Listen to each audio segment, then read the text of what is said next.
மடுகரையில் பிரசன்னகுமார் அவர்களின் 8ஆம் ஆண்டு நினைவஞ்சலியை முன்னிட்டு மாணவர்களுக்கு எழுது பொருட்கள் மற்றும் அன்னதானம் வழங்கப்பட்டது ஒரு சிறப்பு பார்வை.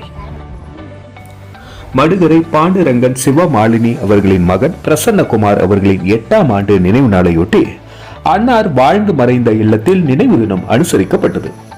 நடைபெற்ற இந்த நிகழ்ச்சியில் ஹரிகிருஷ்ணன், கிருஷ்ணன், தமிழ்ச்செல்வன் மற்றும் உறவினர்கள், நண்பர்கள் மற்றும் பிரசன்னா விளையாட்டு கழகத்தினர் கலந்து கொண்டனர். மறைந்த பிரசன்னகுமார் நினைவாக பள்ளி மாணவ செல்வங்களுக்கு நோட்டு புத்தகம், எழுதுகோல், தொப்பி மற்றும் அன்னதானம் வழங்கப்பட்டது. இதற்கான ஏற்பாடுகளை பிரசன்னகுமார் அவர்களின் குடும்பத்தினர் சிறப்பாக செய்திருந்தனர். நன்றி. மக்கள் மொழி செய்திகளுக்காக சரவணன், புதுச்சேரி.